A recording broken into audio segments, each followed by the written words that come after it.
All right, so now let's add the ability of starting and stopping a service to this script.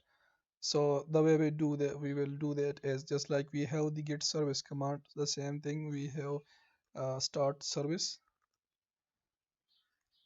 start service, and we have stop service command. So we will use these command to start or stop a specific service that are available and start it and stop it using that is we are going to be using in this script. So just like we enter the service name, then we can ask like enter the operation. So we will add choices like you want to show the details of a service, you want to stop a service, or you want to start a service.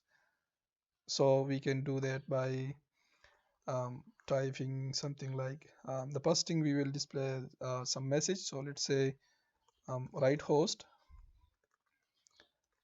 write host, and let's say this is a simple service this will be kind of a menu. So um, simple service manager, we can add some dashes to the start as well as to the end. We can add some spaces using this uh, what is it called, space formatter, I guess.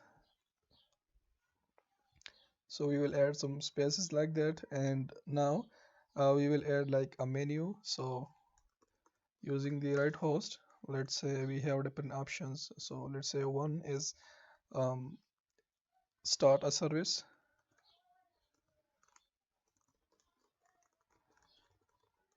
the second is stop a service, and the third one is get a service. So this is the three, two, and one. So now we offer, let's say, these three options. Now the user will choose any of these options, and based on the user input, we will specify, we will do that operation. So now what we want to do is we want to ask user to enter your choice. So I will duplicate this, and let's say enter your choice, and this will be um, user choice, or let's say operation that we want to do. And now based on the operation value, it can be either 1, 2, or 3, and if it is not within this range, then we will ignore that and throw in error. Now here we will reverse the condition. So instead of adding the condition like this, we will do it this way, and we can remove the else part now, and we will add another condition for this as well. So now once the user enters the choice, we have to check if it is within the range. So now the user will enter his choice, and then the user will enter the service name to do this operation on, and then we will check if the user input is invalid, then throw an error, and we can like add condition like or, and we have to add not here if this is not the case,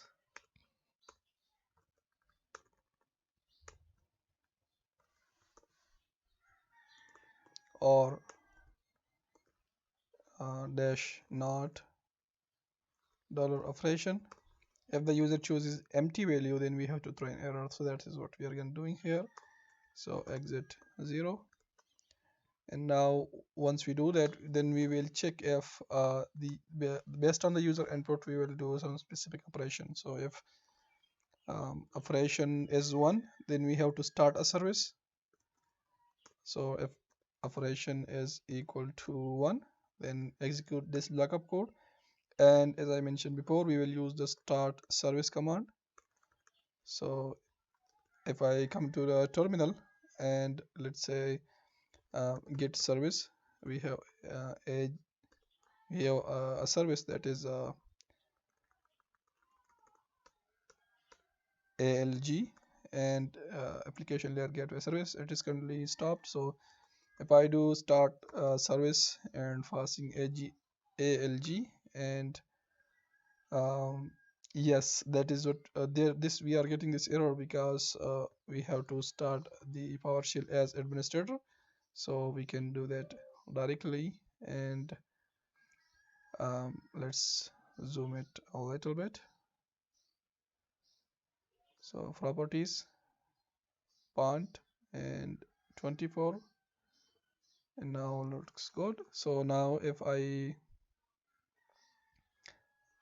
write start service and passing the ALG, application layer gateway, and now if I get the service ALG, and we will see that it is now running because we started it. Now we will use this start a service to start a service. Now to stop a service, we will do stop dash service and passing the service name. So let's say ALG in this case. Now no error. So if I check the status, as you can see, now it's stopped. So I will come here, and if it is equal to 1, which means the user wants to start a service. So let's say start service, and passing the service name, that is the user input, and we can pass the flag as well, like dash name, but by default it's going to automatically recognize just like we saw in the terminal. So if that is not the case, then we have to check if the operation value is 2 equal to 2, then we have to stop a service. So as we saw in the terminal, we can use the stop service command and passing the service name, which is a user input in this case, and this will stop that specific service. Now if that is also not the case, then we have to check if the operation value is equal to 3, which is get a service detail. So if that is 3, then we will use this thing. So uh, I will add start curly braces and end curly braces. Now as you can see here, we were using the input object command. So if we just specify the name directly here, that is coming in the user input,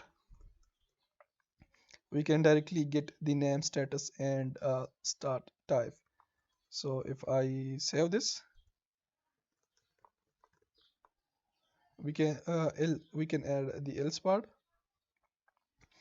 because if the user input is none of them, then we can throw an error. But for now, I will save this and come here to the terminal. The PowerShell that I started as administrator because it requires administration privileges to start or stop a service. And I will go to PowerShell directory or temp directory, and here we have the script. So I will execute a script.ps1, and we got an error because we have to set the execution policy to bypass.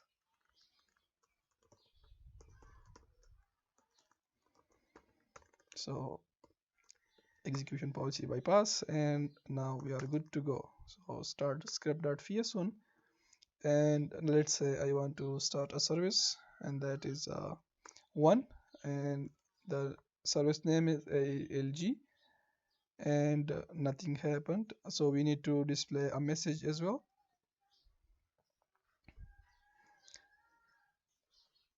What we can do is once the user starts a service, then we can execute this command, and once the user stops a service, we can enter this command, so that we will see automatically the results whenever we do that operation.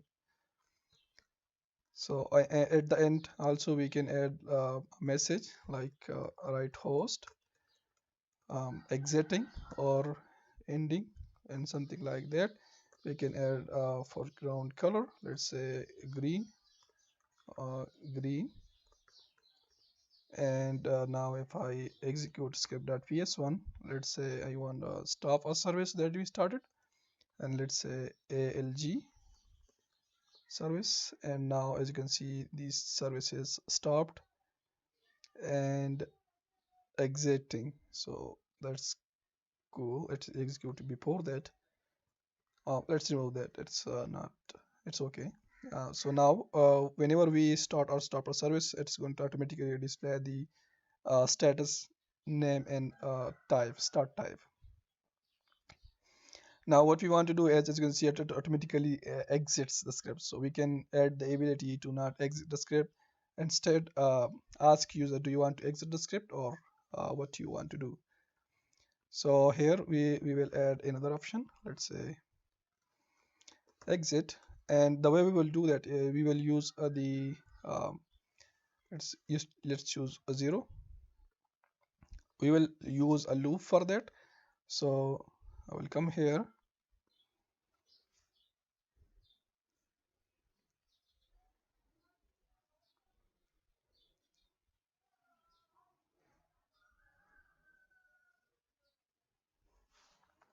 I will create a variable. Let's say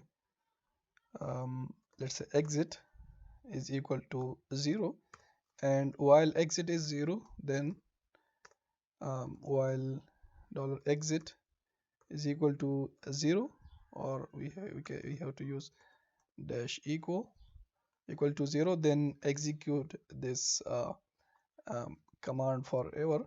And at the end, whenever the operation is done, or the user input is the option that we add here is 0. So if the user option is 0, then go ahead and exit the script.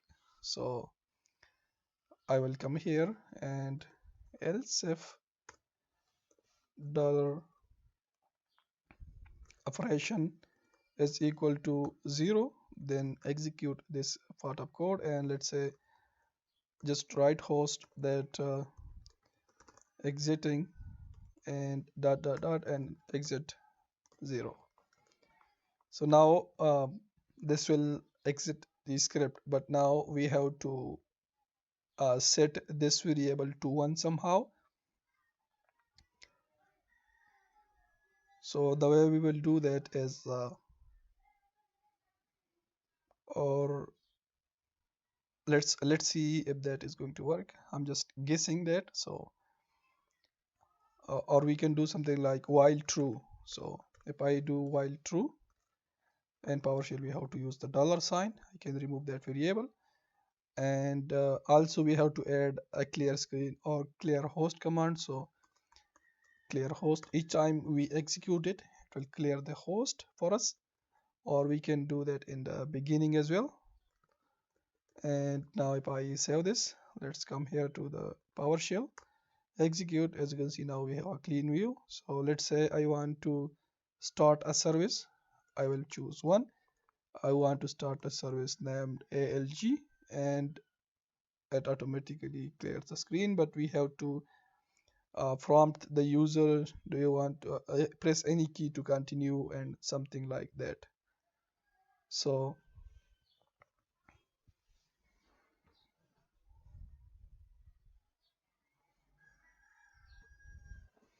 what I'm going to do is I will just read host, because we want the user to be able to enter something, and let's say press enter to continue.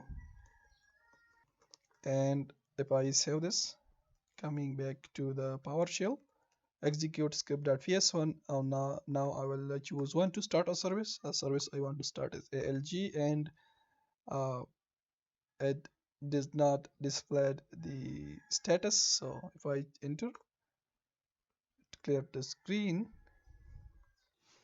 let's remove this one. Execute script ps1, choose one ALG, press any key to continue.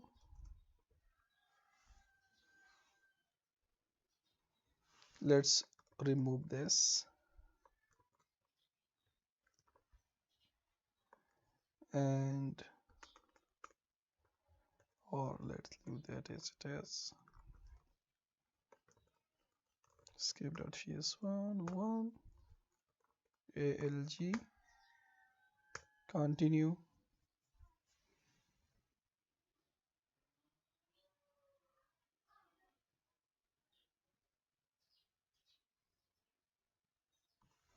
We can do one thing like if I move this,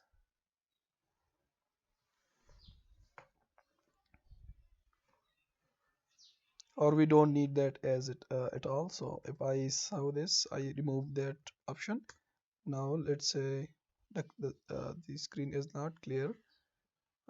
Let's clear the screen. Execute script ps1. Let's say I want to start a service. The name is ALG, and now the it again says start a service, get a service. So let's say 3 and ALG, and here are the information. ALG is running and is manual, and if I choose 0, it's going to uh, enter service name. So if I enter that, now we are exit, but we have to add option at the top, because if I choose 0, then I don't have to enter the service name. So I will pick up this condition, and here we can add a message like right host invalid entry, or we can do like write warning, just like we did above. And if the user choice is 0, then do not ask uh, for the service. So that should be right here. Now I will save this. Let's come to the script, execute it. Now if I choose 0, as you can see, now it exit automatically. So that is a simple script, uses services. So how you can interact with services, you can explore more about those services that are available in PowerShell online on their website, Microsoft website. I will provide a link to that. So if I type get service, as you can see there are a lot of services. These are actually like the processes or the softwares running on the Windows systems. So as you can see, W search, Windows search application, that we will be able to see right here, and something like that. So I will see you in the next section.